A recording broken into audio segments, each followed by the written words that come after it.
Good afternoon and welcome. I'm Sharon Krone, Executive Director of the Make It Better Foundation, and I will be moderating a dynamic discussion on a matter that affects all of us, violence prevention.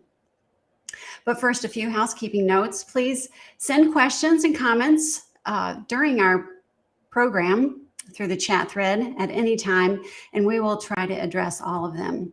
But also, please know that a video of this event will be sent to everyone who registered for today's event, and put into our MIB TV and our YouTube channel, and included in a future article and featured in an upcoming Better Letter email newsletter, and pushed through our social networks. By the way, if you don't receive our bi-weekly Better Letter, we highly recommend that you subscribe through our website, better.net. Absolutely everything we do and write about amplifies the social impact and connects you to trusted resources, helping you make your life and the lives of others better too. I am pleased and proud of the longstanding partnership Make It Better Media Group has had with Breakthrough over the years, and more recently with our Make It Better Foundation, when they won the Foundation's 2021 Philanthropy Awards category for human service and empowerment.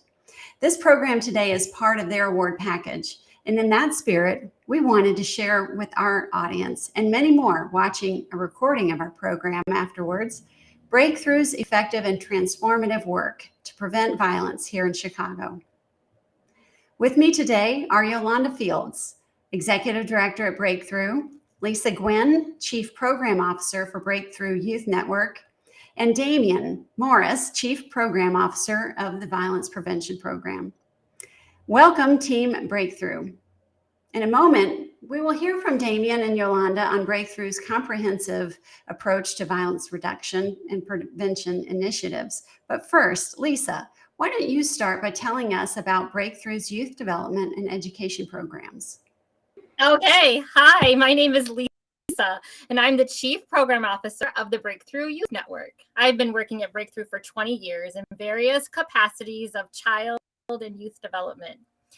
At Breakthrough, we believe that the key to comprehensive violence reduction begins with authentic, transformational relationships, where people feel known and sense of belonging is cultivated.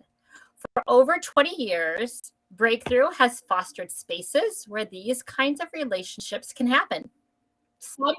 Sometimes this is done through structured programs like after-school tutoring, sports leagues, or art class. But most often it is done living side by side with one another, sharing the everyday moments of life. On a daily basis, the Breakthrough Youth Network offers our community the following opportunities for this type of relationship to happen and be nurtured. Our Breakthrough Beginners program is a full-day, year-round early childhood program for ages 2 to 5. It supports holistic development of every child by integrating intentional learning experiences with a strong family partnership. The Nettie Bailey Student Achievement Program creates an academic pipeline that enables students to meet academic benchmarks to be successful in high school and beyond. It's a year-long program. Students have opportunity to participate in tutoring, homework help, art, science, and sports offerings, and a full-day summer day camp. Our Sports and Fitness Academy focuses on improving physical well-being and fostering positive peer and adult relationships.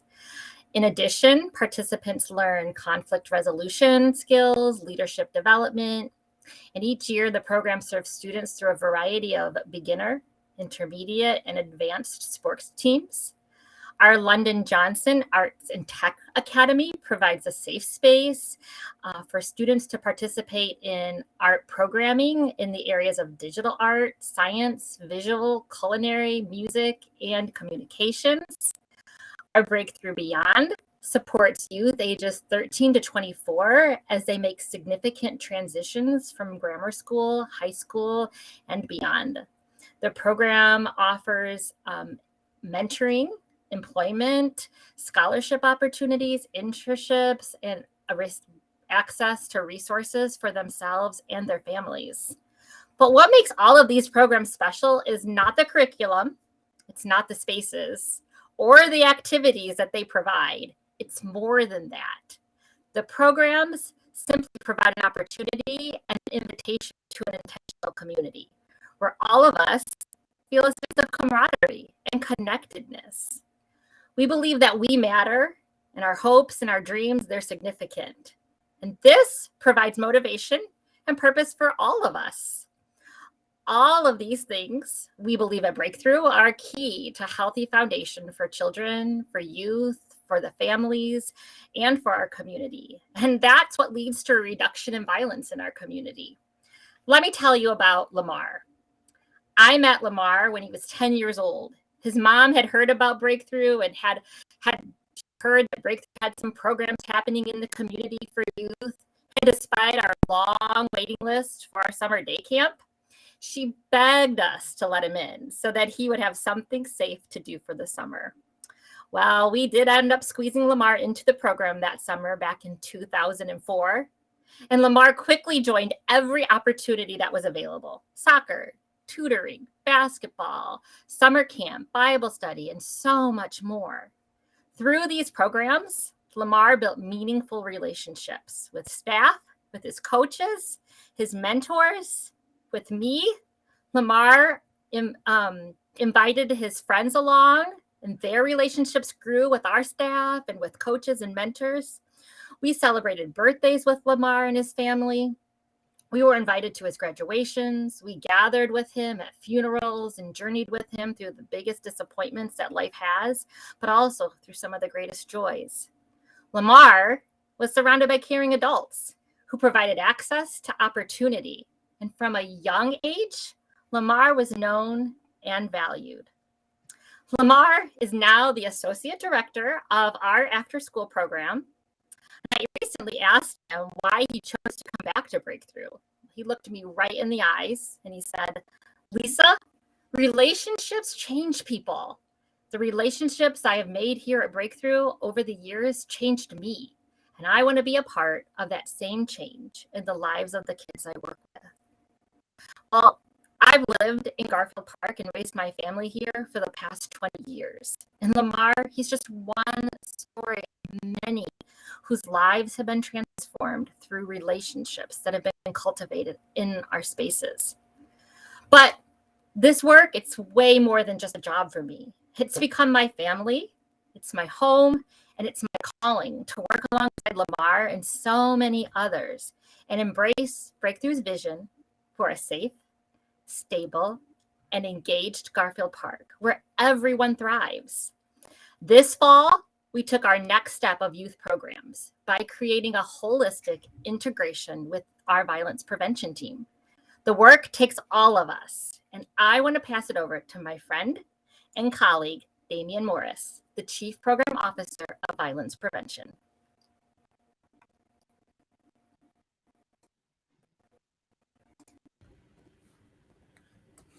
Hello, my name is Damien Morris, and I am the Chief Program Officer of Violence Prevention for Breakthrough Ministries. I've been with the organization for 14 years. And so throughout that 14 years, I have been blessed with the opportunity to be guided and professionally developed by Yolanda Fields. And so with that being said, our violence prevention program, I want to give you an overview of that. So in our violence prevention program, we have a 4-pronged strategy. In order to reduce the violence, 4 things needs to happen. And so we have street outreach, case management, safe spaces, and then we also have victim services for aftercare. And so it's very important that we focus on who we hire and why we hire them. So when we do the hiring process, we look at the hiring process through a hyperlocal lens.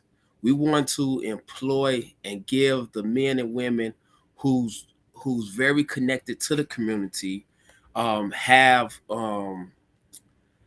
some obstacles standing in their way, but also by us providing that opportunity for them to really make an impact and really take ownership in seeing their community become a better community. That's what we're doing. And so that's why we really focus on the hyperlocal approach when we do hire the young men and women. And so part of that hiring process, we also identify who needs to be engaged. And so lo and behold, we have a new youth intervention program. And that program really forces, well, not really forces, but really allowed us to merge our program. So we have violence prevention, and then we just had Breakthrough Beyond, which Lisa spoke about so well, right? And so we merged these programs because we know that our youth still needs mental health services. They still need youth advocacy. They still need that street outreach component. And then they still need that family support as well. And so when you think about our Back to Our Future program, this program is really designed to get those 35,000 youth who has been disengaged, re-engaged in school. Yes, I said it. 35,000 youth has been disengaged. And so this program is just the start of us being able to provide those resources to the youth. You know, we come to understand that when a youth has been disengaged from school, it's just not that he or she didn't want to go, but there are some barriers, there are some obstacles. You know, when that youth return back to that home is dysfunctional. You know, they have food disparities. You know, they have trauma, unaddressed trauma that they're dealing with, and they haven't had the opportunity or the resources to address those. You know, when they go back into their home, they're seeing their mother or their father struggling to make ends meet or being able to provide. And so this program really equips us as an organization to provide all those services for that youth, to get that youth back on the right track and to become that Lamar, who's associate director right now, right? So that's the potential that this Back to Our Future program have. And then why do I believe in this work? Well, I believe in this work because I am one of the individuals who have lived experience, but I also have an organization that really stood behind me and really provided me with a comprehensive support system that allowed me to become a better person, but then also in return, give back as well. And so I'm very committed to relentless engagement, radical hospitality, because it has transformed my life as well.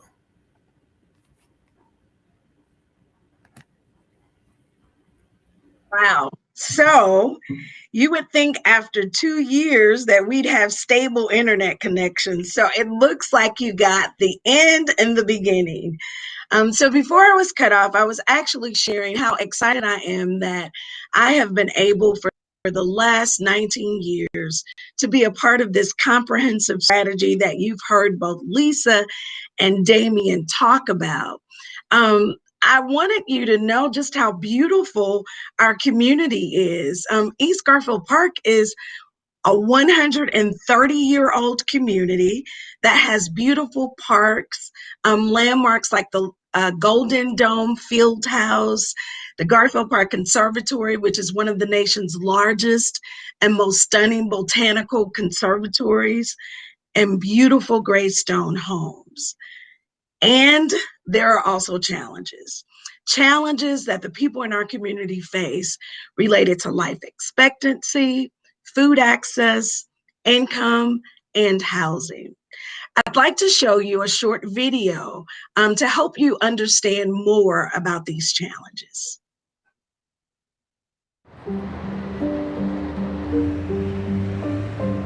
Chicago. We're one city made up of 77 neighborhoods. And while the city is our home and we love it, the unfortunate truth is this. The neighborhood you live in is a huge factor in the types of jobs that you have available to you, education, transportation, life expectancy, and even the daily struggles you face. Our neighborhood, East Garfield Park, is just 4 miles west of downtown Chicago. And although we're a beautiful community filled with 20,000 residents who are resilient and full of hope, we are still facing a mountain of challenges brought on by systems of racial injustice that have marginalized and oppressed residents within our community and the way we experience everyday life. These effects are real and long-lasting. Here are just a few. The median household income here in East Garfield Park is $21,000, while 2 L stops away in the West Loop, it's $102,000. 18% of our neighbors are unemployed. Just a 20-minute drive up the street to Lincoln Park, that rate drops to 4%. The life expectancy of a Chicagoan drops from 82 years old for those living downtown to 68 in our community. That's a 14-year difference, just 2 neighborhoods away.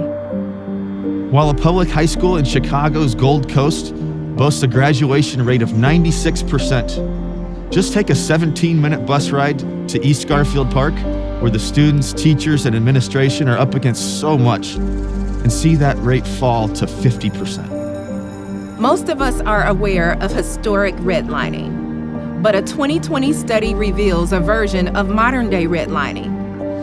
Minorities pay between 3 and 5% more in fees than similarly qualified whites when obtaining a loan from that same white broker. This same study also showed that in Chicago's 77 communities, lenders invested more in one white community than all of the Black neighborhoods combined. Rising unemployment rates, a decline in the median household income, on top of discriminatory lending practices, makes home ownership nearly impossible within our community. Well, let me be clear. That makes home ownership nearly impossible for the current residents within our community.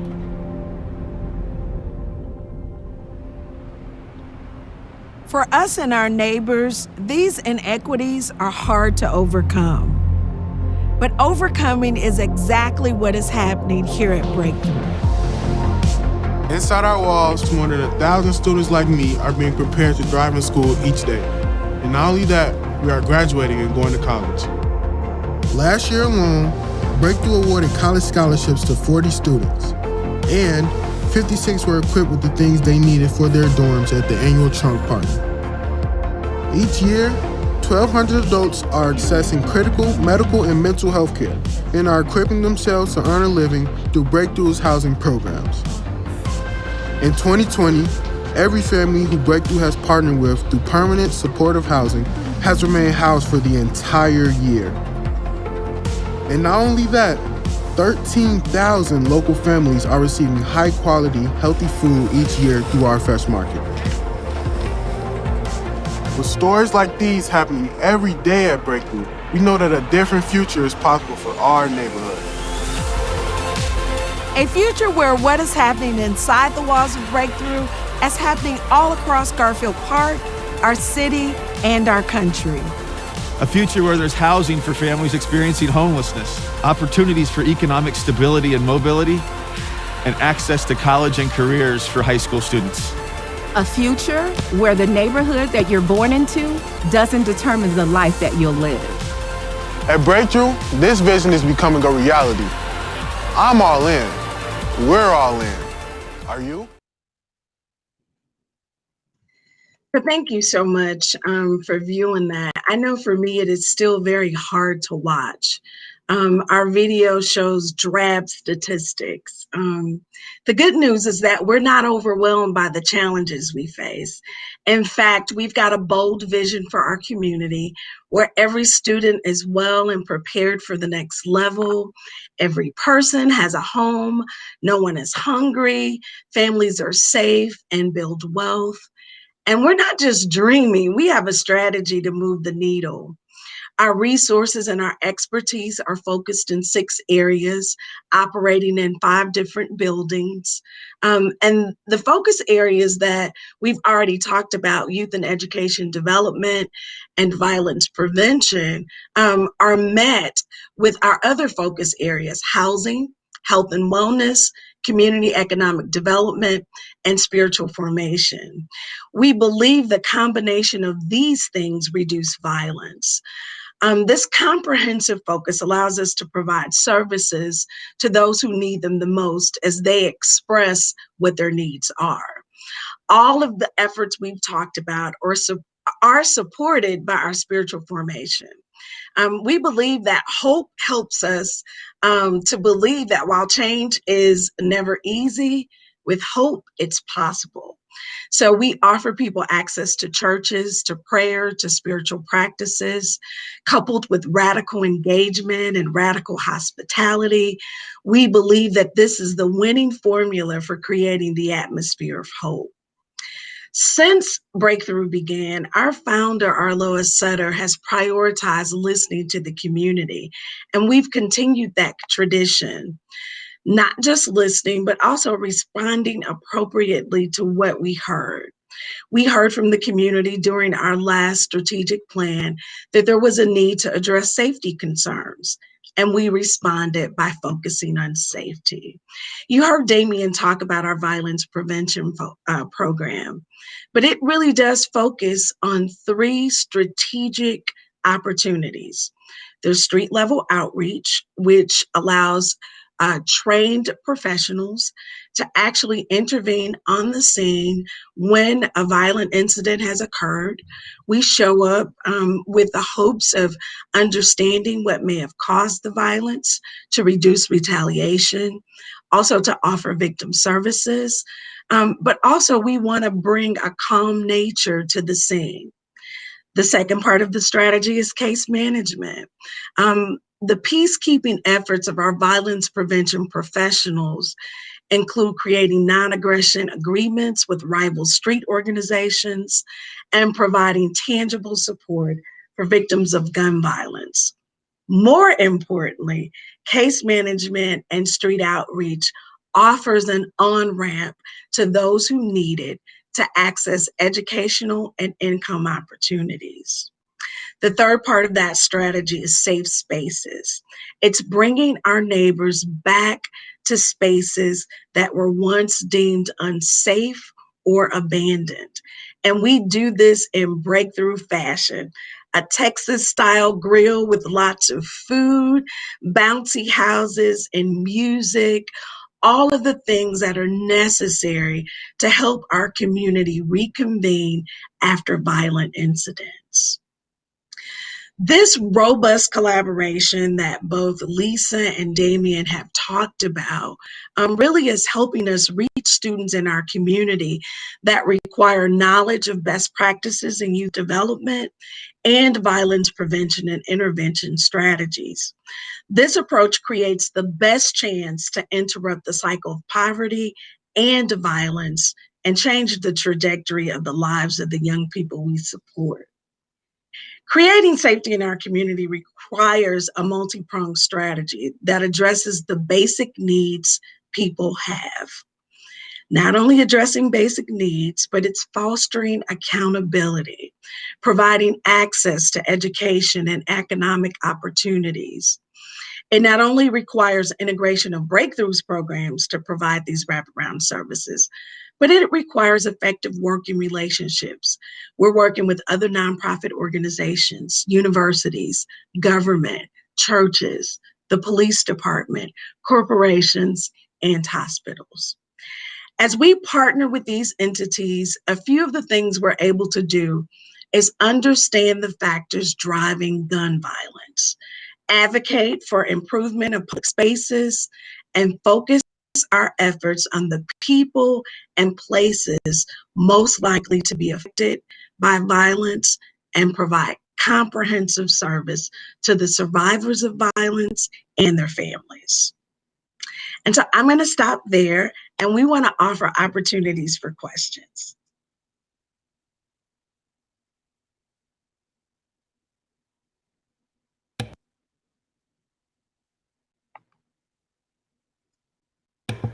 I'm looking forward to hearing your thoughts a little bit more about how to integrate your community. You gave us some really tangible examples, but Lisa, help us get a more vivid picture of what integration into community looks like. Yes. So integration in the East Garfield Park community for us has, first of all, looked like listening to the community. So we really want to know what the people who were here long before Breakthrough ever stepped foot in this community, what they want, they need. You know, we like to go where invited. And so if there's something that somebody's doing that they want us to be a part of it, that's important to us, that aligns with our values, and we want to be a part of that also. It looks like getting very involved in the local public schools or local schools, charter, public, private, and connecting our families, helping youth, children have smooth transitions from early childhood to grammar to high school. So strong partnerships and relationship building with the local schools is really important to us. It also looks like partnering with other social service organizations within our community. As Yolanda mentioned, we want to be the expert in every social service issue. We want to partner with those who have been doing it, who know how to do it well, and to be a part of the work that they're doing, whether that's connecting families that are part of Breakthrough resources that they have, or anything that looks like that. We want to be a part of that, be a part of helping our families find those resources or helping our youth find those resources that are right here in our community. We also like to partner with the churches, the community, listening to them and into our spaces, going there and looking for volunteers and people who have been a part of these churches and these places for a long time to be mentors in our programs, to be connected to our youth, to teach workshops to families. It also means opening up our own spaces so that we can be used as a resource to community clubs, to our senior citizens, to other Black club organizations and things like that that are doing good work in the community. We want to be able to use the resources that we have here at Breakthrough to support them and lift them up, help them do the work that they feel called to. I mean, at Breakthrough, we really do believe we're better together. We couldn't agree with you more, Lisa. Thank you for sharing that. There is such a collective effort to connect with people in all different spaces and different walks, and you're creating that space that's safe and engaging at Breakthrough. Damien, what are your thoughts? What do you believe are the solutions in violence in Chicago? Give us kind of your take from your corner. Yes, so Yolanda covers most of it, but just identifying the people who are involved in the violence and also providing them with intervention and prevention services and resources. Those things are very important because we have to understand that everybody, when they're trying to survive, they're surviving by any means necessary. So violence takes on different looks, different meanings to certain people.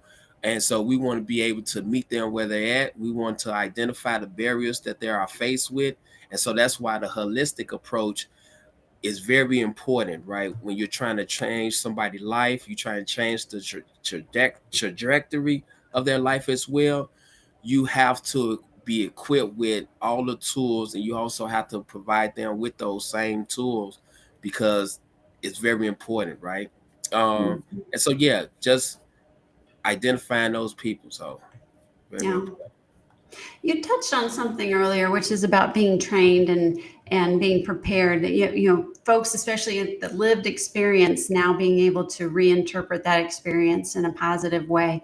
What is the best way to lead this kind of work, Damien? I mean, maybe a better way of putting that question is, how do you prepare yourself for this kind of work? Yes. Once again, like I mentioned before, I have that lived experience, so I know what it looks like if you equip somebody with that support. Like I said, I have an organization who stood behind me, gave me everything that I needed, the tools that I needed, the support, the resources that I needed, and it transformed my life. So like a living testimony. And so therefore, when I lead my team, I can identify what are their needs, and so I know how to go about doing that as well, because Yolanda kind of like just gave me that guidance, right? So I'm just applying what I've learned, and then I'm also giving back as well. Is there specific professional development and support available? If you could just talk a little bit about the professionalization of this field now. Yes. So professionalism in street outreach has really took it to the next level, right? I was the first class in this professional development, and now it's in this 11th cohort. And so it's really being recognized by city colleges of Chicago.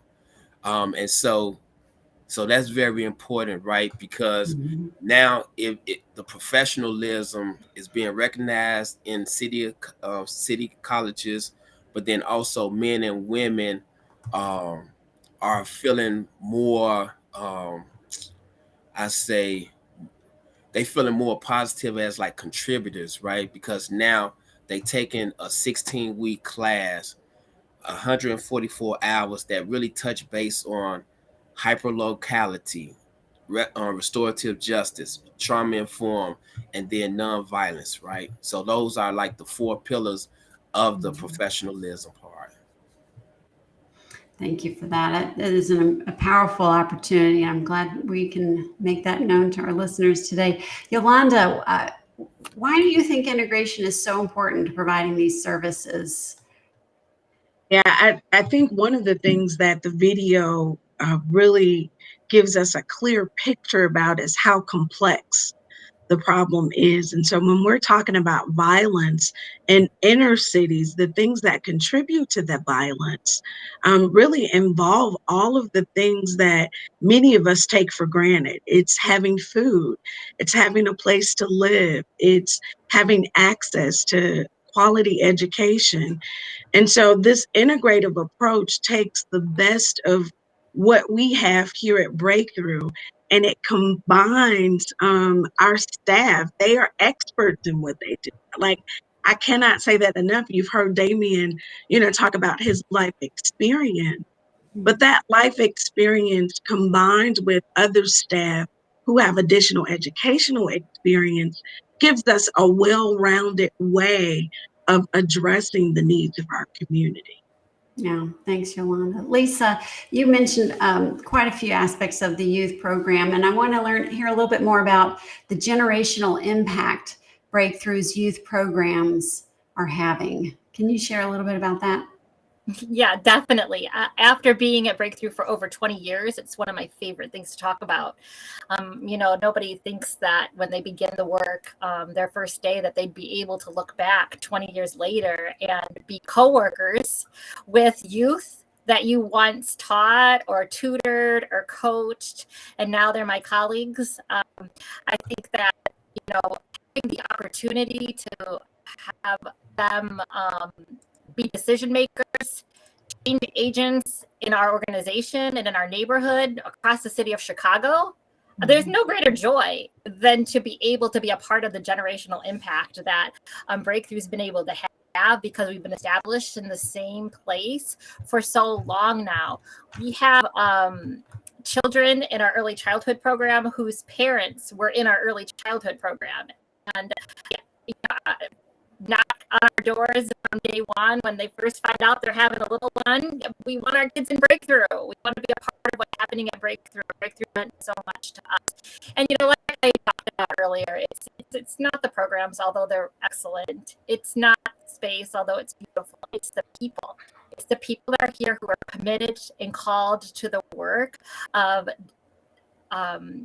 really entering in to relationships that make a difference. So I think when I look back on the generational impact, it's just priceless, and it's a really special thing to be a part of. That sounds very hopeful. I'm delighted to hear about that generational pattern that's happening at Breakthrough. You have deep roots there. Damien, what gives you hope in the work that you're doing?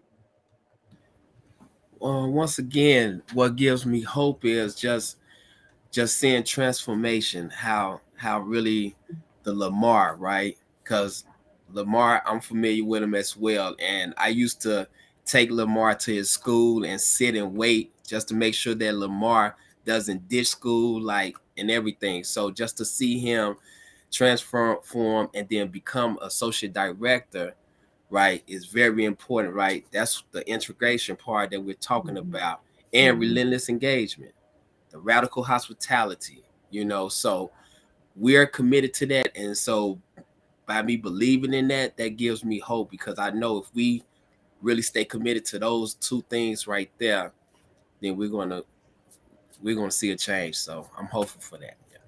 Yeah. Yolanda, why don't you tell us a little bit about what you've learned in your time at Breakthrough? Yeah, over the last 20 years, I have learned literally so much. Part of my story is that I came out of corporate into nonprofit. And so I think the first thing that I learned was really about mutual reciprocity. So I came into social services thinking I had so much to give. I was just going to make life right. And what I learned is that whenever you show up with something to give, there is something to be gained. And so the lessons that I've learned from the men and women who are experiencing homelessness is invaluable. I can recall a time when I was leading our women's program. There was a woman who was experiencing homelessness who was staying in our shelter. She would ride her bike every morning to the lakefront, and then she would ride back to the west side. This particular morning, it had been raining. She came in drenched. I was drenched. She was joyful. I was irritated. And I asked her, "So how's your day?" And she says, "Oh, it's just great." And I was thinking to myself, what in the world could be so great about this day? And she went on to say that I saw the sun shine. And she wasn't talking about, the SUN, but something on the inside of her.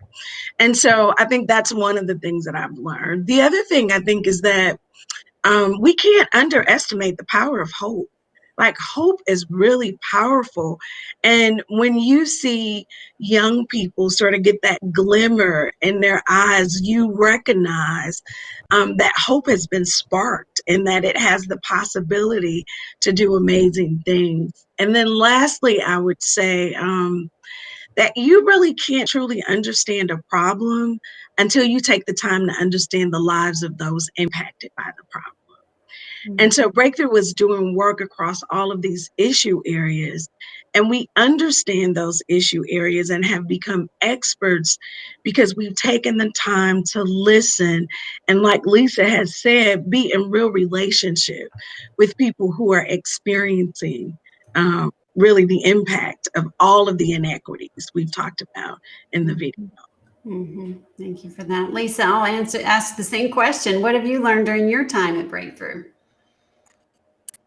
So I came to Breakthrough because I love education. I think that education is a great, it's something that can't be taken away from somebody. So I really wanted to teach children how to read. I wanted to be able to do it in a way that was excellent and innovative.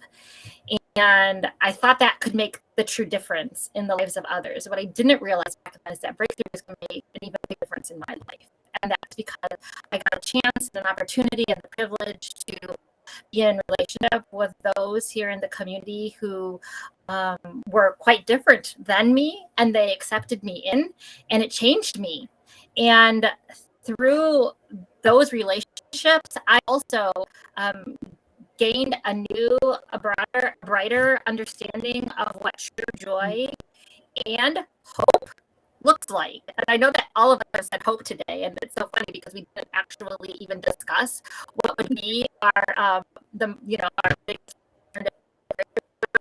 But it truly is, for me, that hope is so powerful, and I really think that Breakthrough and hope are synonymous. When people hear, when they speak of, and when they tell their story of how Breakthrough has been just a part of their lives, they speak of hope. And I know how powerful it is. It's changed my own life being a part of this work here and being allowed to be or being open, welcomed into relationships has truly given me hope. And I have a favorite quote that is often in my mind about hope, and it just says, hope is being able to see there is light despite all the darkness. And when I think of breakthrough, when I think about the people, I think that it's just a spot.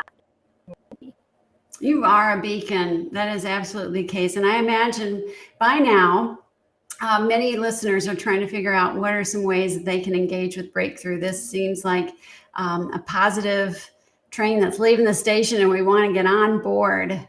How do we direct those listening and those we interact with? If they want to get engaged, what do you recommend? I think we want them to visit our website to learn more, and they can do that by just visiting breakthrough.org, BREAKTHRUGH. We are excited because our website is dynamic. It offers way more information that we have been able to provide today. And so our ask there is that you would donate, that you would look and see how you may get involved, that you would volunteer, that you would share the work that we're doing with others.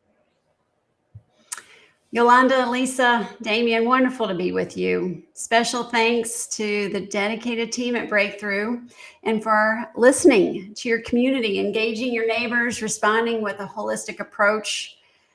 The natural integration of your programming demonstrates these are really complex problems and your solutions are dynamic. I think you're one of the beacon leaders in this violence reduction, violence interruption space. It's an important pattern for us to study and follow. I'm just going to say that there is much more that you're doing in the community. I appreciate you directing our listeners to breakthrough.org. And as a final reminder, a recording of this program will be available on better.net and circulated in a future edition of our twice weekly e-newsletter, our Better Letter. Thank you all for joining us. Thank you, Team Breakthrough. Have a better day. Thank you.